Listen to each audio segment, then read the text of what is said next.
au kujamiana kabla ya wakati. Namba moja, kufanya ngono kabla ya ndoa ni dhambi, na kwenye kitabu cha Warumi 6:20 aya 23, sitasoma kwa sababu ya muda. Warumi 6 aya 23 anasema mshahara wa dhambi ni mauti. Wengi wanaoingia kwenye mapenzi ya jinsia, unajiingiza kwenye mapenzi majira bado unashangaa.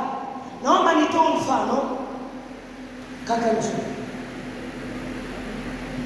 naomba aje na binti wa kike, njoo hapa kutoka kinyuma. Ukimsimamisha sema hii neema, wakuone kidogo, wangekuona sana.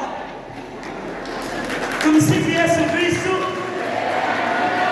Sasa nisikilize, lakini sijawaunganisha hapa na madhabahu yetu, ninawaleta hapa tu. Amina. Natoa mfano, kijana huyu ndio viwawa na binti wetu viwawa. Hawa sasa wana muunganiko wa mapenzi kabla ya wakati. Huyu kijana ametoka kwake huenda kuna madhabahu za magonjwa ya sukari, presha, kifafa, mambo kibaya. Huyu binti unayokutana naye kwake kuna mabalaa labda ya kutosha. Sisemi hivyo katika jina la Yesu, natoa mfano. Ana mabalaa labda huko, watu waolewi, kuna vurugu kibao za nini, ufukara umekutana. Sasa nisikilize athari za mwanamke unayelala na mtu. Kila unayekutana naye unaacha heshima yako na mtu wako, inakuaje? Anapokutana na huyu anabeba ya kwa huyu, moyo wake tayari yuko kwenye chumba hapo amekaa. Amembeba. Na huyu naye anabeba ya kwa huyu. Na ndio maana nashangaa. Mtu anaoa alikuwa na kazi, baada ya siku 4 kazi yangu. Ameona hicho kitu. Asante. Huyu naye anabeba, huyu anabeba.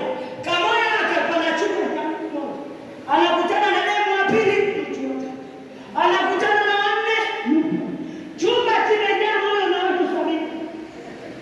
Huyu naye ana watu 80.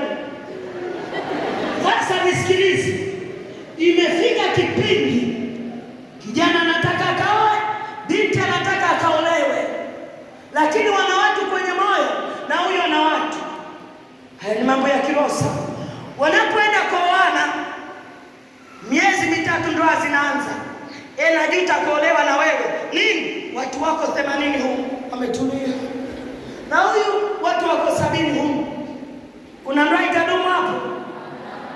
Hata yeye ndio yabeba. Yaani nyota yako kibali kilishaharibiwa. Kila ukikaa wewe unachafua mwili wako. Ni watu umewabeba. Unalala na huyu mwenye magonjwa, mwenye kisonono, mwenye HIV, mwenye watu ambaye sio mwanamke. Kama umekuwa zoa, mwambie kwanza na acha kuzoa. Mwambie tunza hekalu la Roho Mtakatifu. Kwa hiyo vijana, ninawaasa vijana wangu.